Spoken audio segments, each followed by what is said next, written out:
Cursed wine box, causing misfortune. The year is 2003.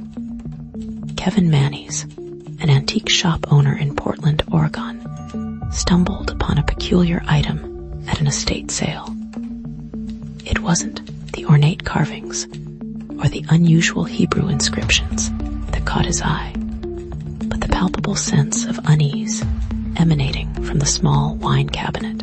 He learned it had belonged to a Polish Holocaust survivor named Hevala, who had escaped the horrors of World War II and sought refuge in America.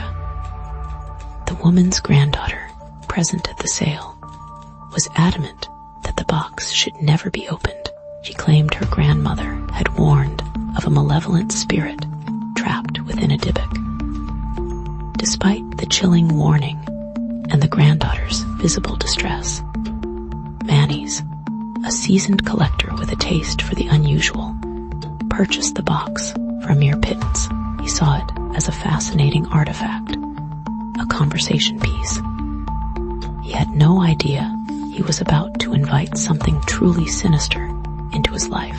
Mannies brought the box back to his antique shop, placing it prominently on display. Almost immediately, strange occurrences began. Shop employees reported unsettling dreams, filled with shadows and whispered voices. Electronic devices malfunctioned inexplicably near the box. The air grew heavy, thick with a sense of dread. Mannies initially dismissed these events as mere coincidence, attributing them to overactive imaginations and the inherent creepiness of antique shops. However, he couldn't shake off the persistent feeling that something was deeply wrong. He opened the box. Inside, he found two 1920s pennies, a lock of blonde hair bound with cord, a dried rosebud, and a small goblet. The contents seemed harmless enough, almost quaint. But as he touched them, a wave of nausea washed over him. A distinct smell of jasmine and decay filled the air. He dismissed it, but a seed of doubt had been planted. That night, Mannies experienced the first of many terrifying nightmares. He was surrounded by shadowy figures, their faces obscured by darkness, their voices a cacophony of whispers and threats. He felt an immense pressure on his chest, as if he were being suffocated. He awoke in a cold sweat, his heart pounding in his chest. He initially attributed the nightmare to stress and the oddness of his new acquisition, but the dreams persisted, growing increasingly vivid and violent. Each night, the shadowy figures grew bolder, their whispers more distinct. He started experiencing waking hallucinations, glimpses of dark shapes darting in his peripheral vision. His colleagues noticed a change in his demeanor. He became withdrawn, irritable, and plagued by paranoia. Driven by a growing unease, Mannies decided to research the history of the box and its previous owner. He discovered that the term Dybbuk refers to a malicious possessing spirit in Jewish folklore, a restless soul unable to find peace. He learned of rituals and incantations designed to trap these spirits within objects, effectively imprisoning them. He consulted with a local rabbi, seeking guidance and insight. The rabbi, visibly disturbed by Mannies' description of the box and its effects, warned him of the dangers of tampering with such artifacts. He advised Mannies to immediately seal the box and seek the counsel of a more experienced spiritual leader. But Mannies, blinded by a mixture of curiosity and disbelief, ignored the rabbi's warnings. He felt compelled to understand the forces at play, to unravel the mystery surrounding the Dybbuk box. The situation escalated rapidly. Mannies' physical and mental health deteriorated. He developed a strange skin condition, covered in unexplained welts and rashes. His hair began to fall out in clumps. He suffered from debilitating migraines, accompanied by intense nausea and dizziness. His business began to suffer as customers avoided his shop. Sensing the negative energy emanating from the box, he tried to sell the box online, but potential buyers were scared off by the increasingly bizarre stories surrounding it. One potential buyer even claimed to have seen the box levitate on his desk during a video call. Manny's family and friends grew increasingly concerned, urging him to get rid of the box. But he was trapped, consumed by a morbid fascination with the dark entity he believed resided within. Then came the major twist. Manny's, desperate for answers, decided to contact Havala's granddaughter again. He tracked her down and confronted her about the box's true history. To his surprise, she confessed that her grandmother had not trapped the Dybbuk, but rather had been trying to contain it. She revealed that the box had been passed down through generations, each caretaker burdened with the responsibility of keeping the spirit locked away. The granddaughter admitted that she had lied about the box's origins, fearing that no one would believe the truth. She pleaded with Manny's to find a way to reseal the box, to prevent the Dybbuk from escaping into the world. She claimed the spirit was becoming more powerful, its influence spreading like a disease. Armed with this newfound knowledge, Manny's sought the help of a group of paranormal investigators. They conducted a series of seances and rituals in an attempt to communicate with the Dybbuk and understand its motives.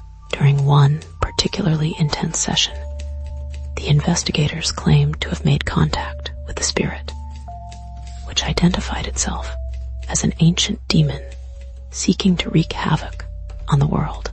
The spirit allegedly revealed that it had been trapped within the box for centuries, waiting for an opportunity to escape and unleash its malevolence.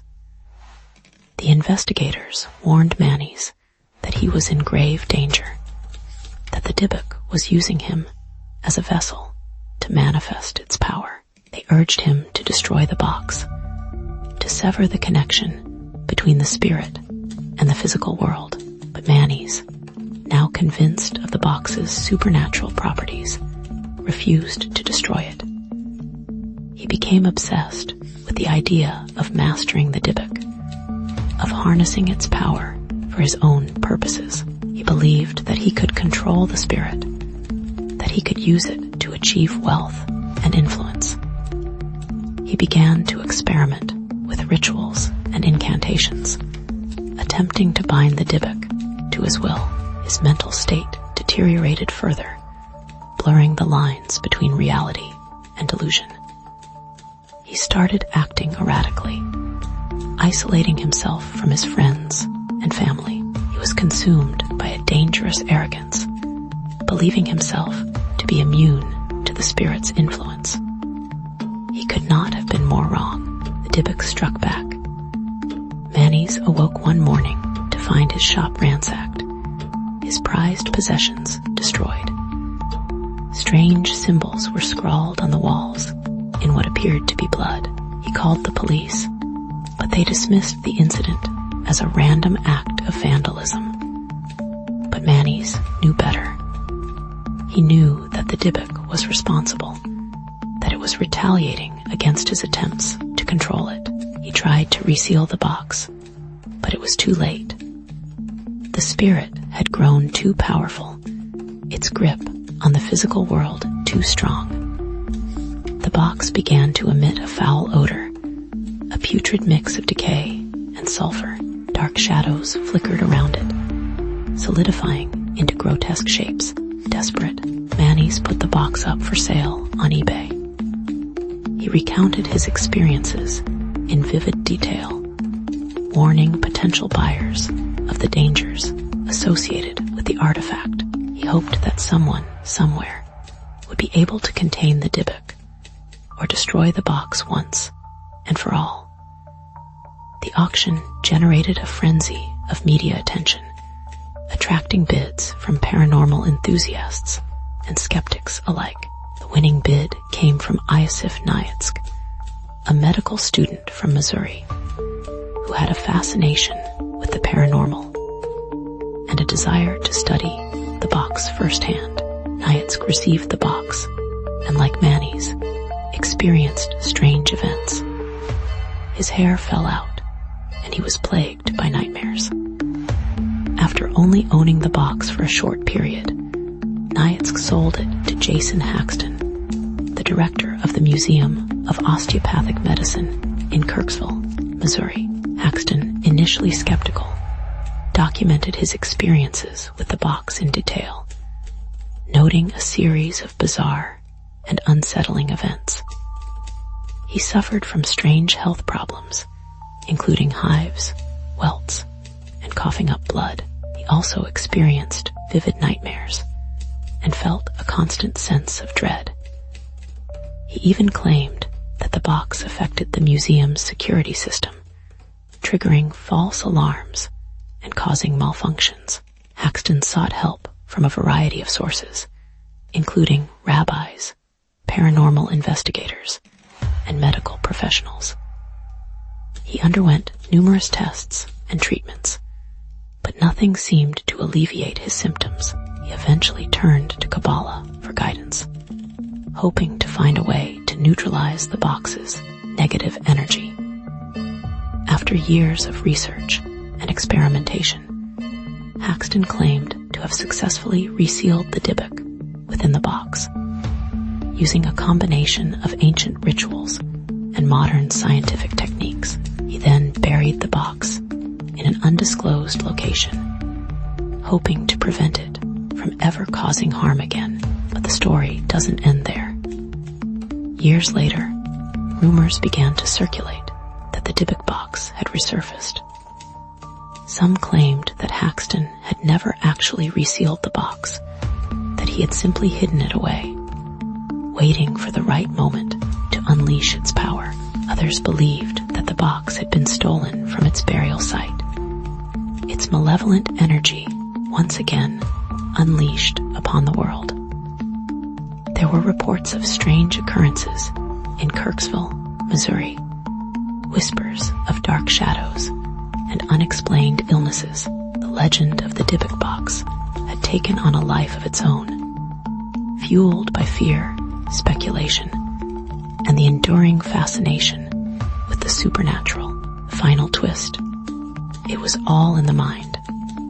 It turned out that Haxton had also been suffering from cancer, the same cancer he attributed to the Dybbuk box.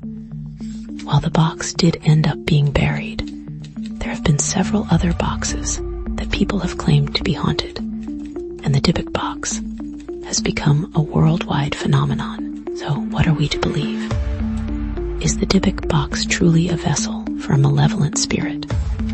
Or is it simply a powerful symbol of our own fears and anxieties? Is it a cursed artifact or a cleverly crafted hoax? Perhaps the truth lies somewhere in between, a complex interplay of belief, suggestion, and the enduring human fascination with the unknown. The story of the Dybbuk box serves as a cautionary tale, a reminder of the dangers of tampering with forces we do not understand.